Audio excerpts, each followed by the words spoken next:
Hey YouTube, Ben here, and thank you for tuning in. The topic of today's video is not an easy one. I've done videos like this before, and I've hit a bit of a rough patch. And by that what I mean is I picked up some fish from a local fish store, and when I first got them, one of them looked like he was a little nipped, and I figured that's okay. I'll take him home, I'll put him in some fresh water, and he'll get better. Well, it wasn't nipped. What he had was a very, very aggressive fungus, a bacterial infection together with a fungus that and the three of that type of fish that came from that tank, I came home with about 7 fish. The 3 fish from that tank died immediately. And I contacted the fish store. They're real good about it. They gave me a credit. And I left the other fish in quarantine for over a week. And they seemed okay. There were no real symptoms, and it looked good. And so I figured I was good. And then I distributed the fish to essentially all 3 of my main tanks. Some of the fish went to the juvie grow-out tank. Some went into the and some went into the 100, and then one of the fish in the 100 was then afterwards transferred over to the 135. And what ended up happening is the fungus came back and apparently had not really disappeared from the fish, and came back very, very aggressively, and was misidentified. Initially, it looked like there was some aggression going on. It looked like there was some lip locking going on, and I even put out a video on one of the fish, thinking that he was beating fish up. Well, he was being aggressive. He was creating stress, which might be why that tank was the first one to have the outbreak. And he was doing a little bit of lip locking. But what I thought was lip locking was actually, or what I thought was the result of fish locking lips, actually turned out to be fungus on the lips. And because I thought it was aggression, I removed the most aggressive fish and put him back in the 135. At that point, the 135 became contaminated. So by the time I realized that what I had was not aggression, but in fact fungus, I had it in 2 of the tanks. Now, interestingly enough, some of the infected fish also went into the 60, and you'll see here in some of the photos, but the 60, for some reason, has not had a single outbreak. I've sort of racked my brains trying to figure out why. Why would that be? Why would fish from the infected batch go into all 3 tanks, and only the 135 and the 100 break out, but the 60 didn't? And the only difference between those tanks is that in the 60 I use prime, and on the other larger tanks I use safe. Now, I don't know if that's it, but that's really the only difference. I thought maybe it was maybe a slight difference in pH, because in the 100 I don't have the aragonite or the crushed shells or something like that. It's just sand, even though I do have some coral in the filter for buffering. So I thought maybe there was a pH difference, but if that was the difference, then the 135 would not have broken out, because the 135 is an aragonite buffering substrate. So it's not pH, the pH. And so the only difference I can tell is the use of prime in that tank and the use of safe in the other 2. Now, you tell me what you think. You can post your comments below. I know that prime helps with slime coat. People tell me that cichlids don't necessarily need that.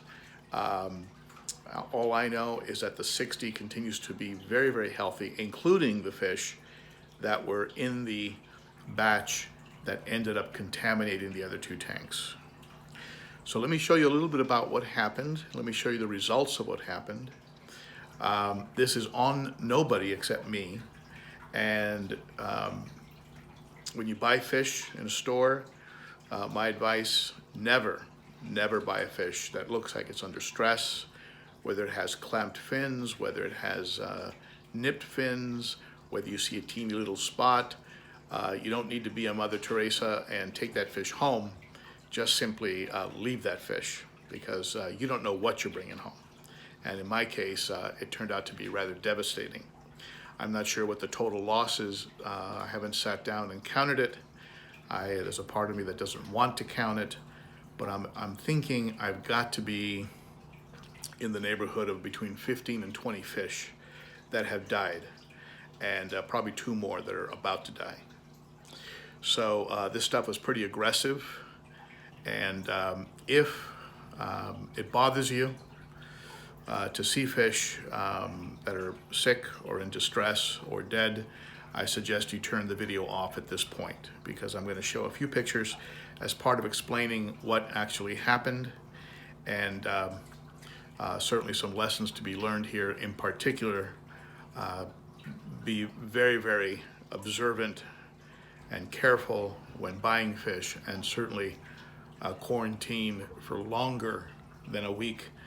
My quarantine regimen is now going to go to 2 to 3 weeks without fail, because it took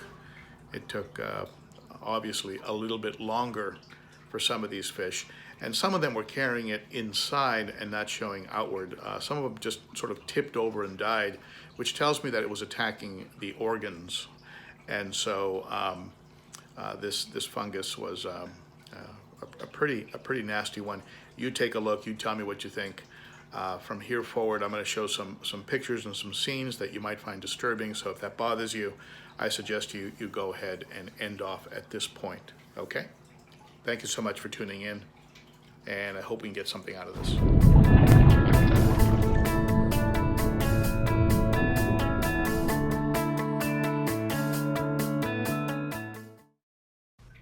Initially, it looked like some fish were just taking a beating and getting damaged in fights, and but then the damage started to be more pronounced and look a bit worse than you would see just in regular fights, and it started to show up in other areas, including fin damage. This seemed to appear almost overnight. I thought maybe he had been nipped in the evening, but then his coloration started to change as well. And I started to see other markings on other fish, like the small bucos that I had added to the 100. The 100 is where it really showed up the strongest and the fastest. And then I started to see sores appear on the dorsal, like you see here on on one of the placidochromuses. Interestingly enough, some fish, like this one here, the eye biter, seemed immune to it, didn't have any markings at all, while the fish that I thought was the most aggressive, and I ended up taking over to the 135, and then moving over to the 30 and put him in quarantine, my otter point, he ended up dying almost immediately after going into quarantine. Each evening, each morning, I was usually greeted by another dead fish. I knew something was really, really wrong. I started treatment, a regimen of Pimofix and Melifix. The labels seemed to indicate the exact kinds of things, the kind of sores and lip damage and body sores and rot that I was seeing. So I thought, okay, this is going to do it then.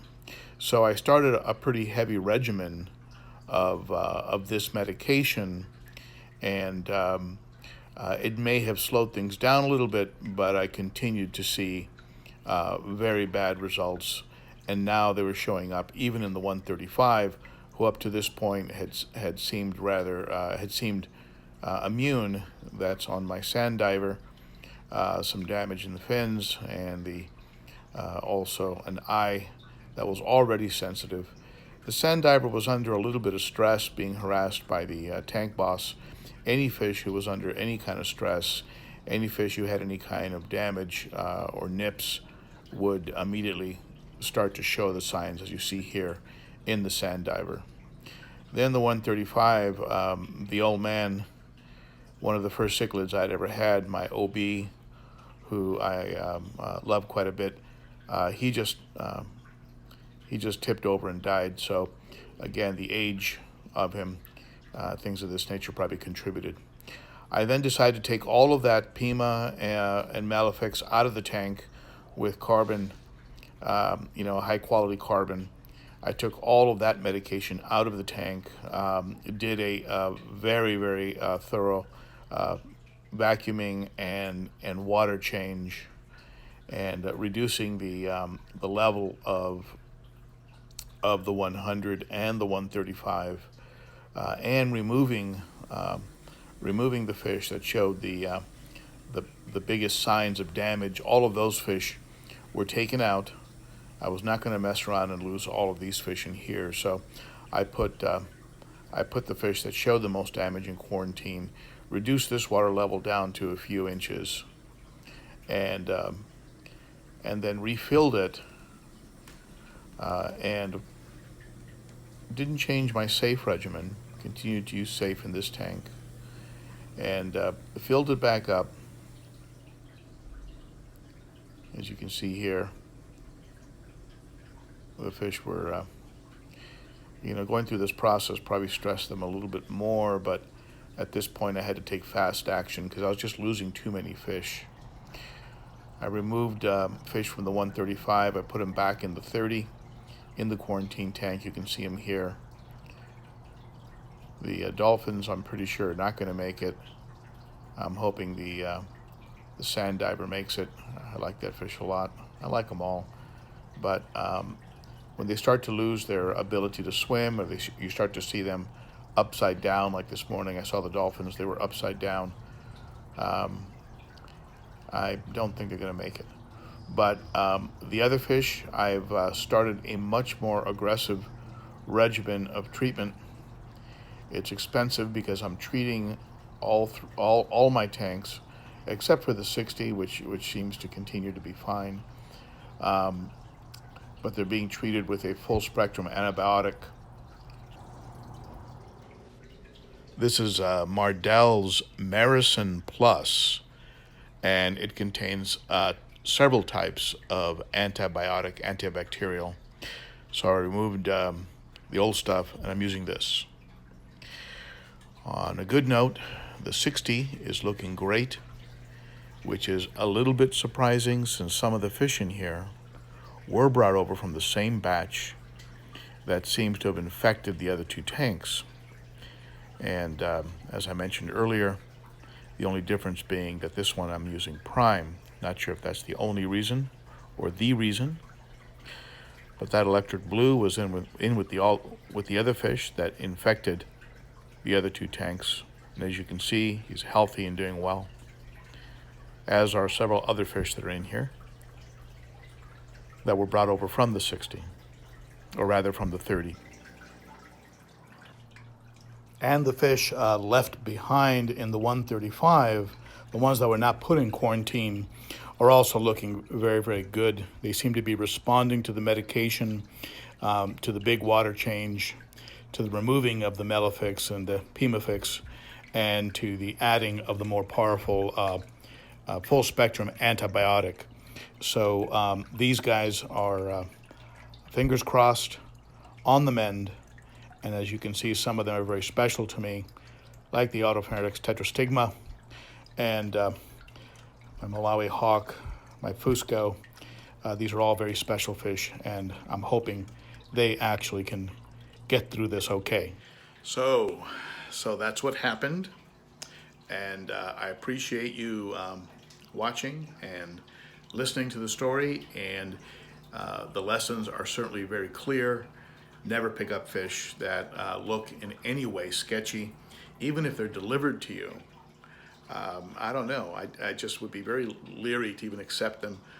Sketchy fish, certainly if there's any damage to the fins at all, any spotting, any marks on the body that look unusual or peculiar, be very, very, cautious. And also, of course, even if it's just lip locking or violence or anything of that sort, when you see any kind of damage to a fish that involves an open wound, start a treatment that can help prevent that from getting worse and that can help the fish heal. In the past, I've allowed my fish to heal just sort of naturally, but in this case, any fish that had a weak spot anywhere on its body, that's where this would manifest. And whether it was a nip on the side, a nip on the tail, or anything like that, that's where it would take hold. So definitely when you see signs like that, treat, use your judgment and treat. Ultimately, of course, that's all your choice. What you do, of course, is up to you. I'm sharing this with you because I would not want anyone, and I know some of us have been going through some problems. I know Jay Wilson had a problem, D. Darius, Paul, the inventory king. We've all gone through a little bit of fish devastation recently. So it happens to us, and I really don't want it to happen to any of you. So I hope this video helps you to avoid that. Thank you so much for tuning in. I appreciate it. I appreciate the support. I appreciate the birthday wishes. It has been a little bit of a bittersweet birthday for me, and I appreciate you for the ongoing support of the channel. Bye-bye.